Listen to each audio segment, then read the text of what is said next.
Okay, let's be totally honest for a second. Are you as smart as you think you are? It's a pretty heavy question, right? Studies actually consistently show that a vast majority of people rate themselves as above average in intelligence, which, mathematically speaking, is literally a statistical impossibility. We all like to trust our own judgments, we rely on our own knowledge, and we just generally assume our brains are operating at a top-tier level. But here's a truly fascinating psychological reality for you. Believing you're already smart enough might actually be the single biggest indicator of low intelligence. Because if you never pause to question your own intellect, you're setting a massive trap for yourself. To really wrap our heads around this, we've kind of got to throw out our old definitions of what it means to be smart. Psychology shows us that true intelligence isn't just this giant database of facts you've memorized. Think about it like this. Contrast someone who just memorizes random trivia answers for a pub quiz with someone who can actually figure out how to fix a broken appliance using context clues, testing, and adaptation. It's not about what you know. Instead, it's reflected in exactly how you think. It's about how you respond to new information that challenges you and, crucially, how willing you are to actively question yourself. Intelligence is an action, guys, not just a static state. So welcome to this explainer. Today we're diving into the fascinating psychological research that reveals our absolute deepest cognitive blind spots. We're going to look at 5 specific, science-backed signs that you might not be quite as smart as you think you are. By identifying these behaviors, we can actually learn how to make way better decisions, argue less, and grow so much faster in both our personal and professional lives. Here's our roadmap for today. First, we'll look at what true intelligence is. Then we'll cover the trap of certainty, shallow processing, and apathy. And finally, the power of metacognition. All right, let's jump right into section 1. What is true intelligence? Moving beyond facts. You know, there's just a massive difference between appearing smart and actually being smart. Appearing smart, well, that's mostly a performance. It's an obsession with focusing on what you already know and desperately trying to prove to everyone that you're right. Picture that one person at a dinner party who just talks over everyone else, just to recite facts and dominate the whole conversation. But on the flip side, you have actually being smart. The truly intelligent person at that exact same dinner party is probably the one quietly asking really insightful questions. They're thinking clearly, adapting to the conversation, and constantly challenging their own assumptions. True intelligence is a dynamic process of reflection. It's definitely not some purity test where you have to demonstrate absolute unchanging knowledge. And that brings us to section 2, the trap of certainty, covering signs 1 and 2. So sign number 1 that you might not be quite as smart as you think, you assume you're right most of the time. Psychology actually links this directly to a pretty dangerous trap called overconfidence bias. You might have heard of this as the famous Dunning-Kruger effect, which is where you literally lack the knowledge to recognize your own ignorance. This happens when a really limited understanding of a topic creates this false illusion of clarity. Because you don't know enough to realize how much you don't know, everything just seems incredibly simple and obvious to you. If you rarely question your own conclusions, I guarantee you're almost certainly missing vital information.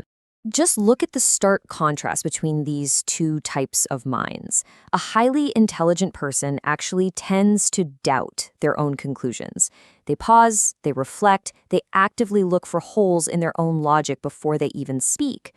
But someone with low cognitive flexibility, they feel absolutely certain about almost everything. They demand immediate answers and basically refuse to entertain any alternatives. The rigid mind demands certainty, while the adaptable, intelligent mind is actually entirely comfortable just sitting with doubt and ambiguity. There's this brilliant psychological truth that we honestly forget all the time. Changing your opinion isn't a weakness, it's literally intelligence in action. Which brings us perfectly to sign number 2, you avoid changing your mind. Think about a time you held a really strong belief, but someone came along and presented you with undeniable, factual evidence to the contrary. Did you pivot, or did you just double down? Our psychology shows that smarter individuals actively update their beliefs when they're presented with strong new evidence. They don't view a changed mind as a defeat. They view it as a much-needed upgrade to their mental software. Think about the last really heated argument you had. Were you actually listening to learn, or, were you just waiting for your turn to speak so you could win? If you're holding on to your ideas just to win an argument or simply to protect a fragile ego, your thinking becomes incredibly rigid. And rigid thinking completely blocks your personal growth. Using your intellect as a shield for your pride rather than a tool for discovery, that's a massive red flag that your cognitive growth has completely stalled out.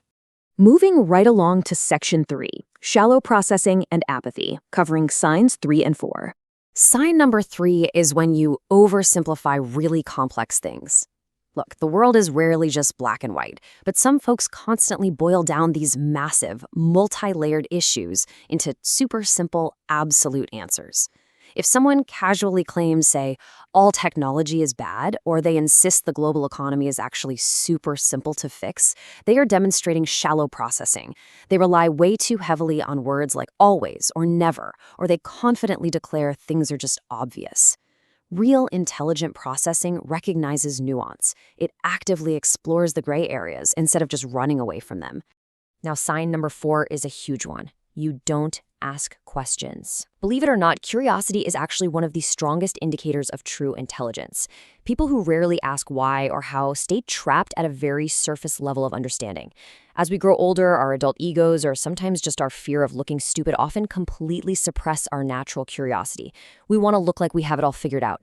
But psychology shows that without curiosity, the brain literally stops expanding its knowledge.